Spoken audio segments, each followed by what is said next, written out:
Hello everybody, this is ID, an aerospace engineering student at Cal Poly Pomona, currently taking Aerospace Structures 2 with Dr. Coburn. In this video, I want to talk about the marine factors that are used in the fatigue analysis in aerospace structures. When I was introduced to this topic, first I thought it was pretty straightforward. Then I noticed it's very easy to make a mistake because there are a lot of little details. So I'll try to give you some pointers where I think it's easy to make a mistake, and we'll go over each of the marine factors briefly. So as you see on the screen, we have 6 marine factors that we need to analyze, and I need you to know that each of these factors is very important to get the final answer right. So we're going to start with KSubA, the surface condition factor.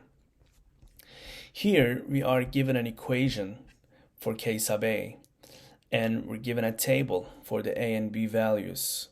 Depending on the surface finish, we're going to be selecting our A and B values, and we're going to input them in this equation and get the K sub A. It's very easy. If there's no mention of any type of surface finish in the problem, we're going to use 2.70 for A, negative 0.265 for B. However, I want to caution you that sometimes the surface finish is hidden in the problem. You may not see it at first, but you need to read the problem really carefully in order to identify if there's any surface finish mentioned in the problem. So it may say a ground material, a ground surface finish, somewhere in the problem, and if you think there's no mention of any type of surface finish, and if you use 270, and you're going to be making a mistake and you're going to get the answer wrong. So read the problem very carefully. K sub B, the size factor. If the loading is axial, then K sub B is just 1. Done. It's very easy. You don't need to do any calculations for this. If the loading is axial. However, if the loading is bending or torsional, then we need to do some math. We need to compute the D sub E in order to get K sub B. So for each shape, there's a different equation, different relationship for D sub E, and I'm not going to go into that here. You can check the Aerospace Structures Handbook 2, or you can watch Dr. Coburn's videos, and he will go into details for D sub E. But for this video, we're gonna skip that just to make this video brief. Here we have a K sub B relationship. So we're gonna find the D sub E, and if it's smaller than 2 inches, then we're gonna use this relationship here. If it's greater than 2 inches, then we're gonna use the second one, and we're gonna get the K sub B value. K sub C, the loading factor.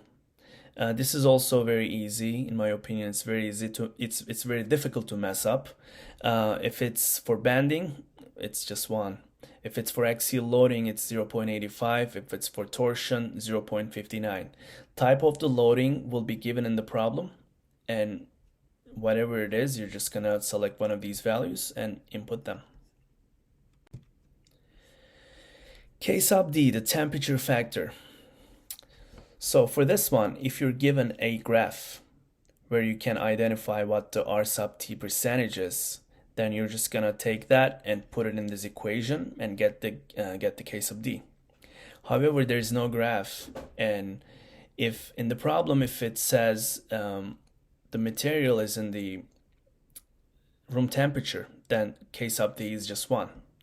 Thinking about this equation here, if in the problem, if it indicates that the material is at 77 Fahrenheit, for example, then we can consider that 77 is almost room temperature. Then we can just say K sub D is 1. This is important. However, I want to show you this example here. Also, we may be given a table like this here, and we may be asked to estimate a K sub D for a stringer, for example, let's say at 225 Fahrenheit based on this chart. Then what we do, it's pretty simple. We're going to be using this equation here. Here we come and check the stringer temperature. It's 225 Fahrenheit. And we're gonna come here to this table. We're gonna take the F sub TU for 225 degrees, which is 18. And we'll put that 18 here. Then our F allowable, our F sub TU for room temperature is given as 32 KSI. And we're gonna just do the math and get 0.563 for the answer. The next one is K sub E, the reliability factor. This is also very easy. This is going to be given in the problem. The reliability percentage will be given to you. It'll be either 95 or 99.9 or 99.99. And depending on what you see in the problem, you're going to be using one of these K sub E values. Just be careful you read the problem carefully. Don't think that 99.9 is same as 99.999. It's not the same. The values are different. So read the problem carefully. However, if there is no mention of reliability factor, then use K sub E equals 1. So this is our last marine factor, K sub F. K sub F is used as a placeholder for researcher or analysts to insert any additional factor that they may think it's necessary. So for our case, unless there's a mention of K sub F, we'll consider K sub F as 1.